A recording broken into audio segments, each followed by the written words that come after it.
Graham Hancock has said in the Piers Morgan podcast video that the pyramids encode the dimensions of the Earth.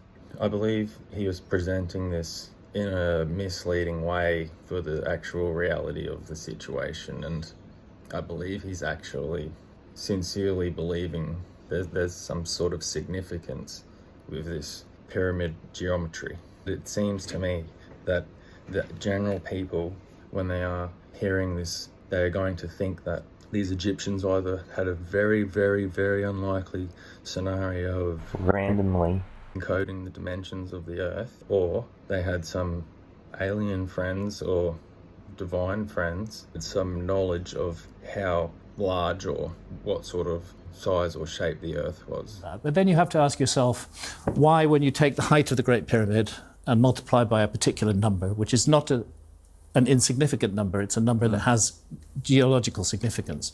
You take the height and multiply by 43,200, you get the polar radius of the Earth. You take the base perimeter, multiply it by the same number, you get the equatorial circumference of the Earth. And even my staunchest critics accept that the math on that is right when you go back to the original true height of the Great Pyramid at 481 feet.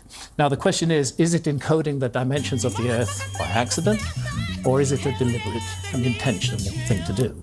As a means to try to deflate the significance of what seems to be suggested about these pyramids, I'm going to present to you a hypothetical run-through of what happened when the engineers, the architects of the pyramid, were presenting ideas for the pharaoh or the pharaoh's best friend to decide upon how they're going to actually construct it, or maybe not how, but what they're actually going to do. One engineer comes along and he has a model for a square pyramid, and he says the height should actually be this distance here, this dimension. That should be the height, because that way, I don't know. Another engineer comes along and says, actually, the height, the pyramid up on the side, it should look like this.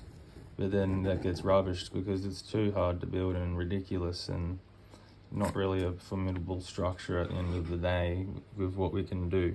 And why? That's just kind of random, isn't it? That height, or you might say, oh no, these angles, that plus that equals 90, or this or that number, and I don't know. The engineer proposing this one, he might say, well, when you look at the pyramid on the side, it will be actually like this, and isn't that cool? And then imagine if it even like that, and then it's all like a square, and it's even from the side, and from the top view it's a square too. And some engineer might say, what about that pharaoh? And the pharaoh's group might say, well, it's still a little bit steep on that angle, and I don't really care about squares as much as what some other engineer would have proposed, which is the one that the pharaoh chose. Pharaoh, we love the sun. It actually seems to be the reason we can eat all this food, and it's really the bringer of whatever, and it's God.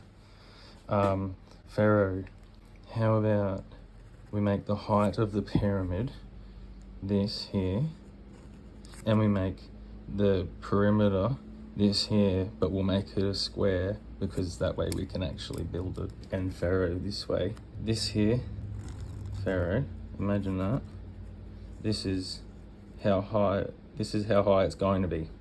Now, once we turn this into a square, these will push out further. So that means the angle will be not as steep, and we're going to end up with something more like that. And it will actually be very large and formidable, and the way that we actually came up with these dimensions will be based on the sun god.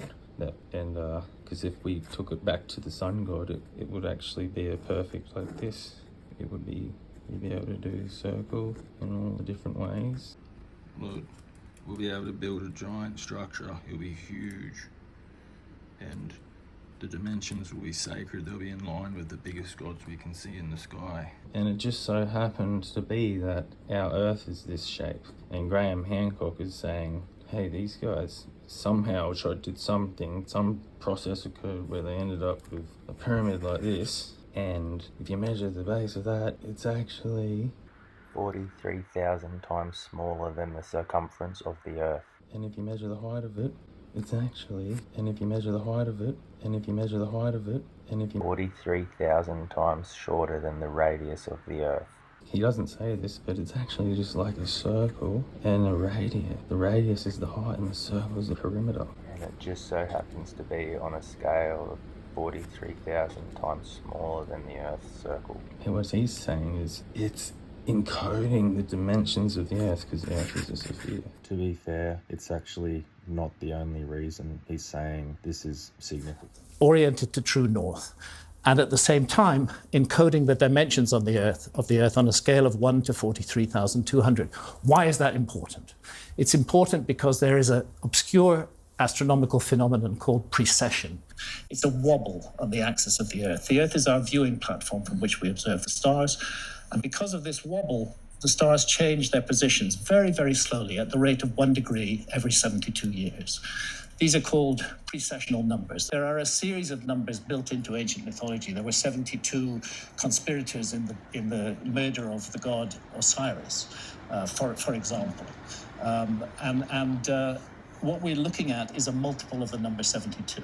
72 times 600 is 43,200. Hancock is saying we should look at the scale of the Earth and this circular-based engineering pyramid and say, well, why is it 43,000 times smaller than the Earth, this circle, when 43,200 is the number you get when you multiply the amount of years that pass by when the stars have moved by one Babylonian circular degree system.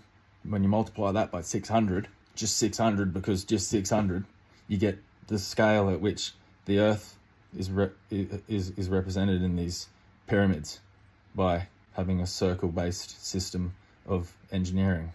He's basically saying these Egyptians drew a circle and it was 43,200 times smaller than the circle that the Earth is, and 43,200 is the number you arrive at when you multiply the amount of years that pass by when the stars have moved by one Babylonian degree by 600, because just 600, or because 600 million tons of the pyramid. Hancock is suggesting we use the number 600 because that's how many million tons the pyramid is. So he's saying get the number 600, multiply that by 72, and we end up at that 42,200 number. That's a bit of a stretch. And if they are trying to align these stars and these dimensions of the Earth, and they're trying to give us a sign, or posterity a sign, that they actually knew something special. The kilogram was originally defined way after the pyramids were built.